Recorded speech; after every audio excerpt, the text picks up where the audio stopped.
കണ്ടിട്ടൊരു അവലക്ഷണം പിടിച്ചവനെ പോലുണ്ടല്ലോ. തനി അതെന്റെ അച്ഛന്റെ കുഴപ്പ. താൻ വലിയ ക്രോസ് സാരം നടത്തണ്ട. മര്യാദക്ക് എന്റെ ഭാര്യ കൊച്ചിനും വിളി. താൻ ആരോടാണോ? ഉടക്കാൻ നിൽക്കണ്ട. ഡാഡി പറഞ്ഞ ശരിയാ. കണ്ടാലറിയാൻ ചെറ്റയാണെന്ന്. ഇവന്മാരായിട്ടൊക്കെ സംസാരിക്കുന്ന നമ്മുടെ അന്തസ്സിനെ പറ്റിയതല്ല. നിന്നെ വിളിക്കാം. ജയ അവളെ വിളിച്ചേ. അവള് വരട്ടെ. ഇറങ്ങി വാടി. ഇറങ്ങി വരാൻ. എടി ദ്രോഹി, വഞ്ചകി, ചതിച്ചി, എവിടെയാണ് എന്റെ കൊച്ച്? എവിടെയാണ്? നിങ്ങൾ ആരാ? ഞാൻ ആരാണെന്ന് അറിയില്ലല്ലേടി. സൂക്ഷിച്ചു നോക്ക്. കോട്ടയം സെന്റ് മേരീസ് പള്ളിയിൽ 1990 ജനുവരി 9 മാതാവിനെ സാക്ഷി നിർത്തി നിന്നെ താലി കെട്ടിയ കോർപ്പറേഷൻകാർക്ക് ലാസറിന്റെ മുഖത്ത് നോക്കി നിങ്ങൾ ആരാണെന്ന് ചോദിക്കാൻ നിനക്ക് എങ്ങനെ ധൈര്യം വന്നടി? നിന്റെ ചാന്തിനും പൊട്ടിനും ക്യൂട്ടക്സിനും പോലും എന്റെ ശമ്പളം തികയില്ലെന്ന് പറഞ്ഞ് നീ വിടുവിട്ട് ഇറങ്ങിയപ്പോൾ പണത്തിനേക്കാൾ വലിയ വില സ്നേഹത്തിനുണ്ടെന്ന് മനസ്സിലാക്കി നീ എന്റെ വീട്ടിൽ തിരിച്ചു വരാൻ നാളെ പ്രതീക്ഷിച്ച് ആ പൂമുഖപ്പുഴയിൽ കഴിഞ്ഞ വെള്ളിയാഴ്ച ഒരു നിനക്ക് വേണ്ടി ഞാൻ കാത്തിരുന്നു. നാട് മുഴുവൻ എന്നെ എന്റെ കുഞ്ഞിനെ തേടി, സോറി, നിന്നെയും നിന്റെ കുഞ്ഞിനെയും തേടി ഇവിടെ കാണാൻ വന്നപ്പോ ഇത്ര ക്രൂരമായി നിങ്ങൾ ആരാണെന്ന് എന്റെ മുഖത്ത് നോക്കി നീ ചോദിക്കുന്നത് ഒരിക്കലും ചെവുക്കുറ്റി നോക്കി ഒരു ഒറ്റ എന്റെ നീനെ ശിക്ഷിക്കാൻ രക്ഷിക്കാനുള്ള അധികാരം എനിക്ക് മാത്രമാണ്. എവിടെ നമ്മുടെ കുഞ്ഞ്?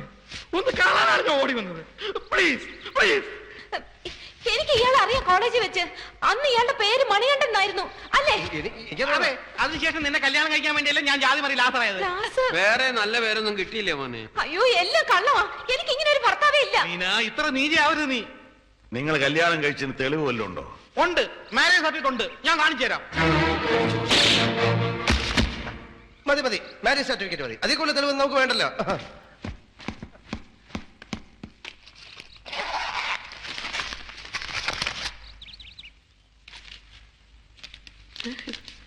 ഇതങ്ങനെ ഒരാളെ മനസമാധാനത്തോടെ കൊല്ലാനും സമ്മതിക്കില്ല. ഇതെന്തോടോ? ഇത് ഞാൻ അടുക്കളയിലെ ഷെൽഫിലാ വെച്ചിരുന്നത്. അങ്ങനെ പറ്റിയതാവും. ഇത് മാരേജ് സർട്ടിഫിക്കറ്റ് തന്നെയാണ്. സീൽ കട്ടിയിട്ടില്ല. നോക്കിയാൽ മതി. നോക്കിയാൽ മനസ്സിലാവും. അയ്യപ്പ സ്വാമിയാണ് സത്യം. അയ്യപ്പ സ്വാമി ജാതി മാറി വെച്ച് നമുക്ക് പഴയ ദൈവങ്ങളെ മറക്കാൻ പറ്റുമോ? ശരി. ഞാൻ നിന്റെ ഭർത്താവല്ല, സമ്മതിച്ചു. പക്ഷെ നീ പറഞ്ഞത് എനിക്ക് ഓർമ്മയുണ്ട്. നീ ഒരു പണക്കാരന്റെ ഭാര്യയായിട്ട് ജീവിക്കുന്നത് കാണിച്ചു തരാന്ന് പറഞ്ഞാൽ നീ ഇവിടെ വിട്ടിറങ്ങിയത്. നീ സുഖമായി ജീവിച്ചോളൂ. പക്ഷെ എന്റെ കുഞ്ഞ്, എന്റെ സ്വന്തം സ്വന്തം ചോരയെ പറഞ്ഞ കുഞ്ഞ്, എനിക്കത് വേണം. നിന്റെ ചോര എ പോസിറ്റീവ് ആണോ? ഇമോഷണലായി സംസാരിക്കുന്നതിനിടയിൽ തമാശ പറയരുത്. അടുക്കളക്കാരൻ നോക്കിയാൽ മതി. കുടുംബാരിദ്രം നടവണ്ട.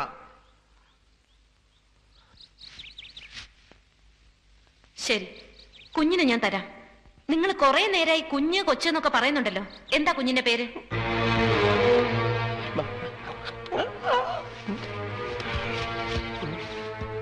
പേരിലെന്തിരിക്കുന്നു? ബന്ധത്തിലാണല്ലോ കാര്യം. സ്വന്തം അച്ഛന് കുഞ്ഞിന്റെ പേരറിയായിരിക്കുമോ? അതല്ല, പക്ഷെ സാറൊന്ന് ആലോചിക്കണം. സ്വന്തം കുഞ്ഞിന്റെ പേര് പറഞ്ഞ് അത് സ്വന്തം കുഞ്ഞാണെന്ന് തെളിയിക്കേണ്ടി വരുന്ന ഒരു തന്തയുടെ മനോവേദന. ലോകത്ത് ഒരു അച്ഛന് ഇങ്ങനെ ഒരു ഗതികേട് വരുത്തരുത് ഗുരുവായൂർ. കർത്താവേ, അതേത് കർത്താവാണ്? അണ്ണാന്ന് വിളിച്ചോ, ആണ്ട് വേറൊന്നും വിളിപ്പിക്കരുത്.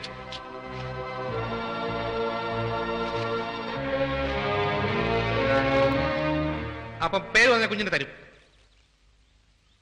തരാം. എന്നാ കേട്ടോ, മേരി. മേരി എന്നുള്ള പേരിലൊരു കുട്ടി ഇവിടെ ഇല്ല. മേരി എന്നാണ് ഞാൻ വിളിക്കുന്നത്. എന്റെ കൊച്ചു എനിക്ക് സൗകര്യമുള്ള പേര് വിളിച്ചൂടെ? എന്താ കൊള്ളൂല്ലേ പേര്? നിങ്ങളോട് ചോദിച്ചത് ആ കുട്ടിയുടെ ശരിയായ പേരാണ്. ശരിയായ പേര് മുത്തു. പെൺകുട്ടികൾക്ക് ആരെങ്കിലും മുത്തു എന്ന് പേരിടൂടാ? ഇട്ടൂടെ നിയമമൊന്നുമില്ലല്ലോ.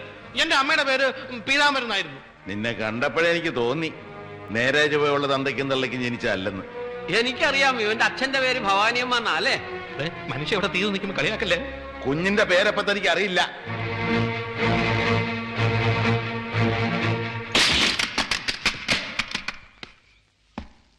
എന്താ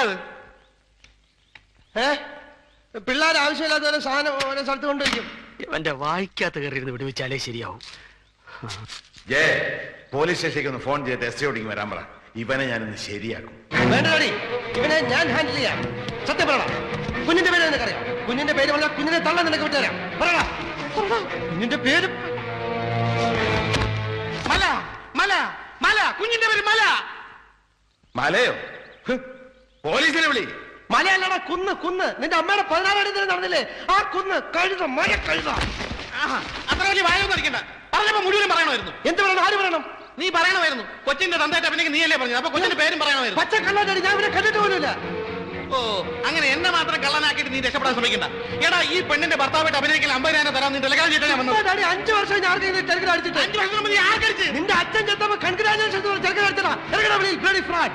സാർ എവനാണ് ഫ്രോഡ്? സത്യം ഞാൻ പറയാം. വേണ്ട. എവനും ഞാനും നീനെ ഒരു കാലം ഒരുമിച്ചാണ് പഠിച്ചിരുന്നത്. എവര് തമ്മിൽ പ്രേമമായിരുന്നു. ഉമ്മാ. എവൾ ഗർഭിണിയായപ്പോൾ അത് കലക്കാൻ വേണ്ടി ആയിരുന്നു എന്ന് നിർത്തടാ. എന്നെയാണ് അവൾ കഴിച്ചത്. പോടാ, പുല്ല്. സാർ നീ അനുസരിച്ചില്ല. തട്ടിക്കളയുന്നവരെ അവൻ ഭീഷണിപ്പെടുത്തി. എന്നിട്ട് ഏറ്റില്ല. അവൾ കുഞ്ഞിനെ പ്രസവിച്ച് വളർത്തുമെന്ന് പറഞ്ഞു. ഇവൻ അന്ന് മുങ്ങി. അതിനുശേഷം ഞങ്ങൾ തമ്മിൽ കാണുന്നത് ഇന്നാണ്. സാറേ ഈ കുഞ്ഞ് അവന്റെ തന്നെയാണ്. ഡാഡി, ജയിലിൽ വിളിച്ച് എന്നെ തൂക്കിക്കൊല്ല. ഒരു കയറെടുത്ത് വെക്കാൻ പറ ഡാഡി. ഞാൻ ഇന്നിവരെ കൊല്ലും.